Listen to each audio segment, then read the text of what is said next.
and I also portray a Daughter of Charity nun from Emmitsburg.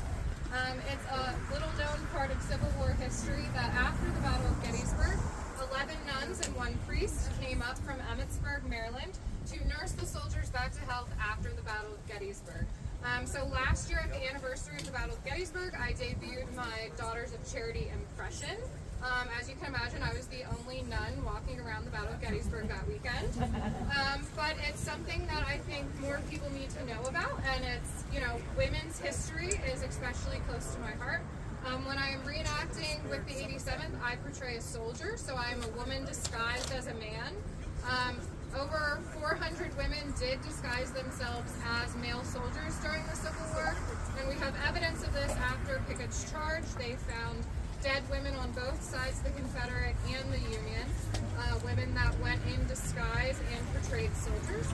So today I'm going to focus on the history of the Daughters of Charity, the Sisters of Charity here in the United States, and I'm just going to touch on some of the roles that women played during the Civil War. To start, as you can see from my outfit and my little porcelain doll here, I got her on eBay. This is what a Daughters of Charity nun looked like. So as you can see, we wear dark blue. I have a skirt and I have a jacket. I have a linen shirt underneath. And then I have a collar, just like this girl does. And then I have a blue apron that goes underneath. And then instead of carrying around a rosary, I have one on my hip. And she does as well. And then you have the famous coronet. So when people think of the Daughters or the Sisters of Charity, they think of the famous flying nun. So I got that joke a lot wearing this. The reason that they had coronets like this is because when the Daughters of Charity started, they started in France. And they were founded in 1633 by Vincent de Paul, and he founded the Daughters of Charity in Paris. And the reason that they wore the coronets and the reason they look like this is because this is what your average peasant woman in Paris, France looked like in 1633. So you're looking at this and you're saying, so women walked around with giant flying nun habits. Yes, they did. This is what they wore when they were plowing fields, walking through the streets, and working. The Daughters of Charity were a religious organization that was founded to be charitable. They wanted to help the poor. They wanted to help orphans. What better way to do that than to assimilate into that society and not stand out? You wanted to put yourself on an even playing field with the people. You wanted to make them feel comfortable, so you dress like them and you live like they do. So nuns take a vow of chastity and poverty. They were not allowed to join the religious order with any of their own items. You can't have any debt. You come in owning no worldly possessions except for your religious wear and a few other things, maybe a Bible. You might have to come in with your own set of plates and silverware, those sort of things. Back then they would require you to have, but you couldn't own property, you couldn't have debt. So they did take their vow of poverty very seriously, and they earned their food and their keep through helping others. So again, they dressed like the peasants of France dressed. And then Elizabeth Ann Seton founded the Sisters of Charity, the Daughters of Charity, in Emmitsburg, Maryland in 1809. And she modeled her Sisters of Charity after the Daughters of Charity. Now, at that time, they weren't one group. So she differentiated by calling them the Sisters of Charity. Later on, they did form up with the Daughters of Charity that were in Europe, and now they're under the umbrella of Daughters of Charity. But she modeled it after the sisters in France. She was known for opening the first Catholic girls' school in America, and she really paved the way for the Daughters of Charity in America. They are now throughout America. New York had a lot of them helping with the poor in the tenements. And if you've watched the movie Cabrini that came out recently about a Catholic saint, she really went in and showed the devastation that was happening in these tenement apartments and the immigration population in New York at the time. There was a lot of disease, a lot of poverty, and a lot of orphans.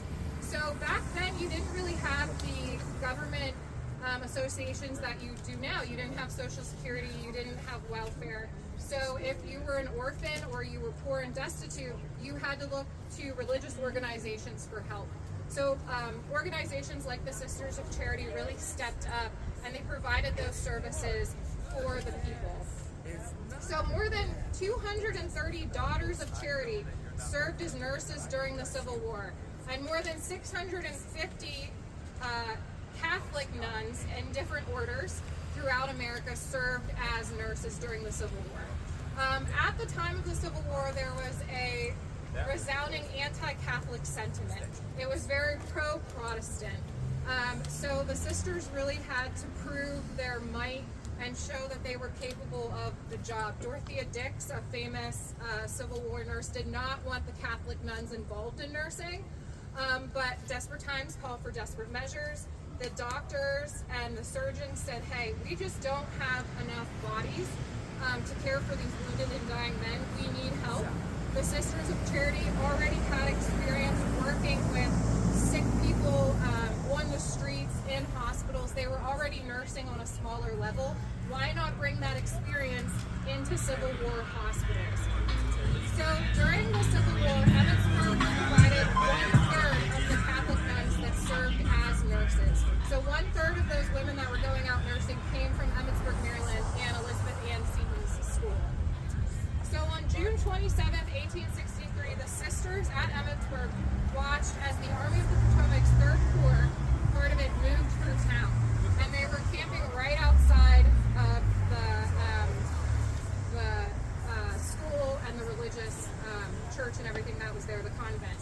So the sisters went out and they ended up supplying the soldiers with bread, butter, and coffee. And for a lot of those soldiers, that was probably the last meal that they ate, their last proper home-cooked meal that they ate. Because again, the Sisters of Charity, they're providing charity for the soldiers. So they saw men in need, they were hungry, they were tired, they had marched, and they knew that they were probably going into battle. They watched the Confederates come through. Now they didn't supply the Confederates with food and water, but they did with the Federal troops. And the nuns could actually hear the cannon fire in Emmitsburg as it was happening. I mean, the battle was so large and there were so many cannons that they could hear it in Emmitsburg during the battle. But it wasn't until the battle ended and July 5th, Father Francis Burlando gathered a group of nuns and he traveled with them to Gettysburg. Initially, he traveled with 11 nuns, and then the number ended up reaching 16. Because Emmitsburg was so close in proximity to Gettysburg, they were able to switch out shifts. So one nun could come up maybe for a week, maybe she got tired, maybe she just couldn't deal with it, or maybe she got sick herself. They would send her back to the convent and they would switch her out with another nun, or maybe they just needed more hands on deck. So you could switch out. You could also get supplies very easily from the convent to the hospitals in Gettysburg. So as they were coming up from Emmitsburg to Gettysburg, they rode in what's called an omnibus, so it's a little bit bigger version of a wagon. You know, these people weren't driving their automobiles, so it took them a lot longer than it would take us to get from Emmitsburg to Gettysburg. So, and he recalls, and this is a quote, "Houses burnt, dead bodies of both armies strewn here and there, an immense number of slain horses, thousands of bayonets, sabers, wagons, wheels, projectiles of all dimensions, blankets, caps, clothing of every color covered the woods and the fields. Our terrified horses drew back or darted forward, reeling from one side to the other." So you can imagine that these women lived a very sheltered life. Yes, they went out into the community and they helped the poor, but most people had not seen war up close. And a lot of people think of the human toll of war, yes, but the animals that were killed during the war. After the Battle of Gettysburg, there was livestock laying in the streets and on the farms. There was horses everywhere. They were getting bloated and sort of exploding in the heat. There was dead bodies floating on the side of the road. You go into these situations and you do triage. So you're helping the most critical cases first. If you see a gentleman laying there and you think you can save him, you immediately take him to the field hospital and do what you can do. If someone's laying there and they don't need immediate attention, you're going to leave them on the battlefield. Some of these men could lay there for days.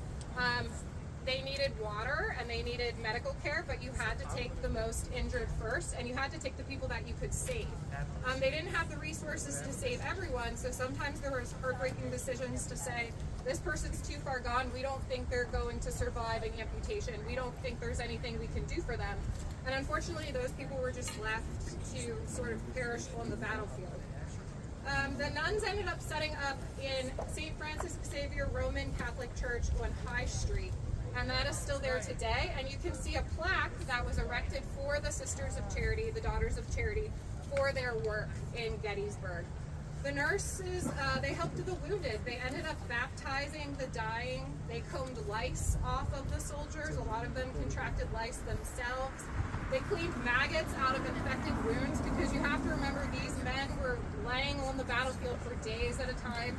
The nurses didn't even get there until July 5th and 6th. So you can imagine how many days. The battle ended on July 3rd. You're laying there and you have an open wound. The flies are going to get you. Maggots are going to be in your wounds. And they used maggots to debride wounds, which they still do today. If you have a wound that is very full of infection and dirt and things, they clean it out as much as they can. But if there's dead tissue in there, they will put maggots on you in a hospital, leeches. So those things were also used during the Civil War.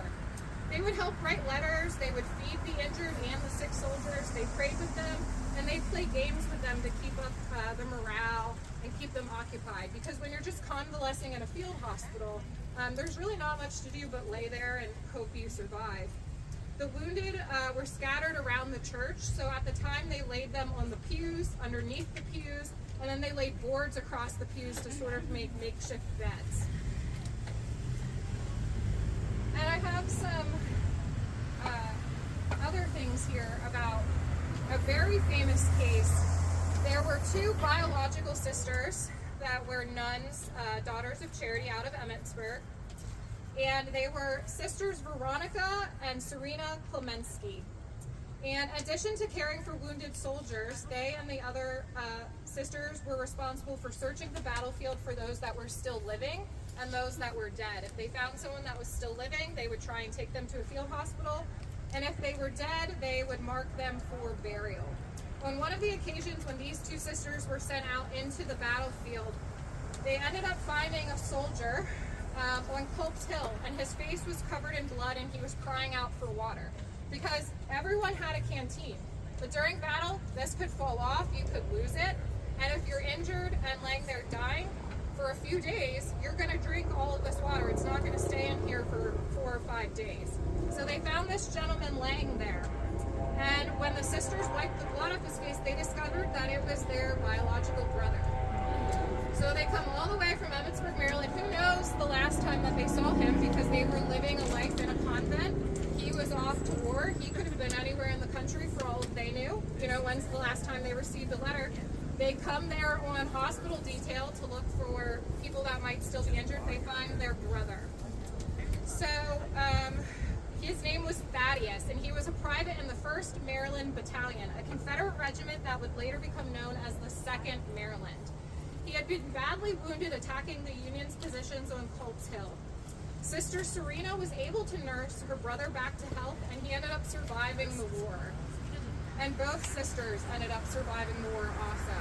So, you know, that's just an amazing testament. I don't know about you. I am a practicing Catholic in real life, even though I only play nun on the weekends. But I feel like that was divine intervention to have these two sisters go out and find their biological brother on the battlefield.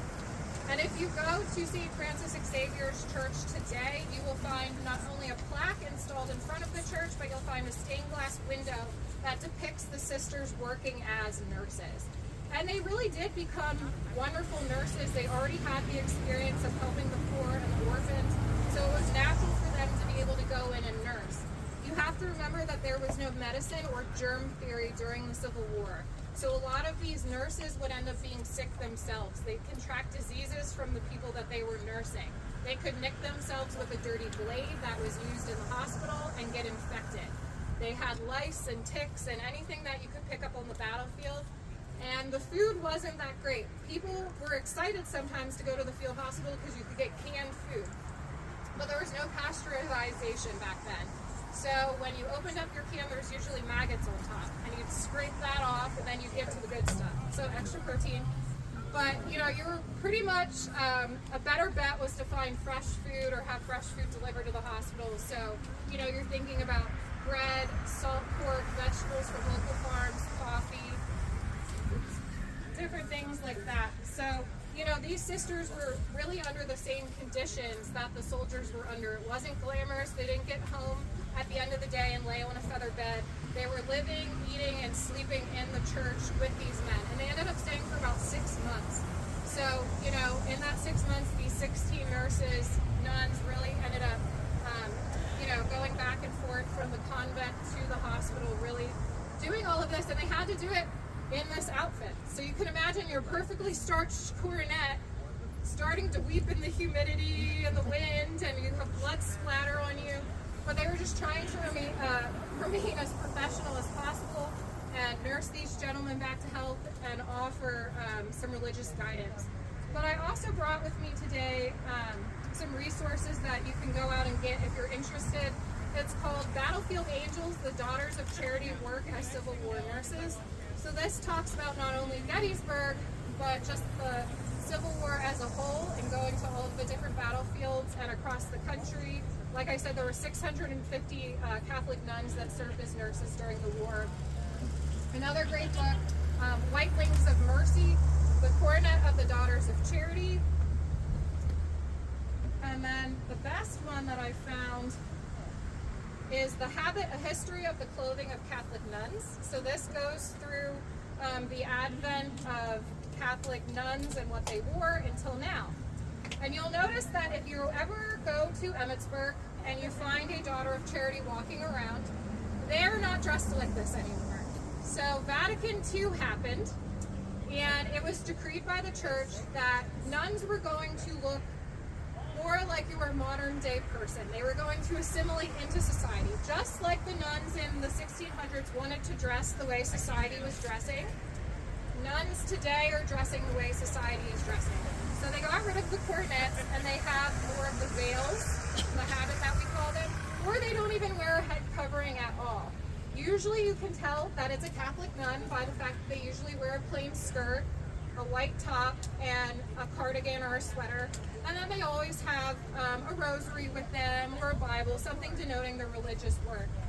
But a lot of nuns today don't even wear a head covering.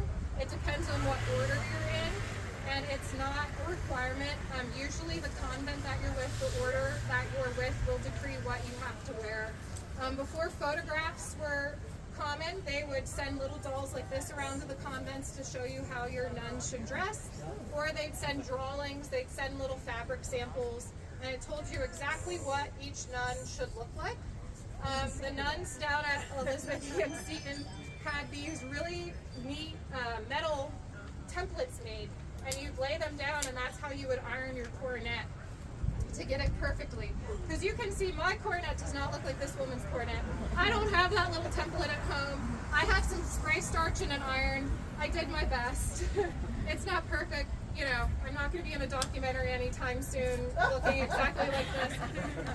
But these women every single morning would wake up and they'd get out that metal template and they would starch these coronets. I don't even think a bullet could go through there. They had them so stiff, and they would wear those. And it didn't matter if they were out in the wind, the rain, the high heat, if they were nursing soldiers or feeding the poor.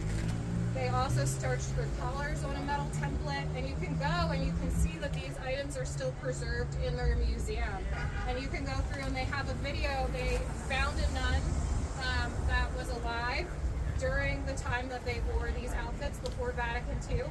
And she was kind enough to have a video filmed of her showing you how they folded and starched and ironed these coronets. And let me tell you, it was a process. This isn't something that was completed in 5 minutes. It was really a process, and the amount of pins that she used and the different ways she had to stop and go back and repin until it was perfect. They really, you know, took it seriously. They wanted to present themselves as professional and really show up and show you what they were supposed to look like. But the jobs of nurses, you know, it's something that we talk about, but I think the religious aspect of it is also very important, and especially with the anti-Catholic sentiment during the Civil War, it's important not to forget that the Catholic nuns really did play a pivotal role in nursing and helping, you know, not only orphans and the poor in Emmitsburg, but they also went out of their way to go across the country and help out after battles during the Civil War. So that is my presentation.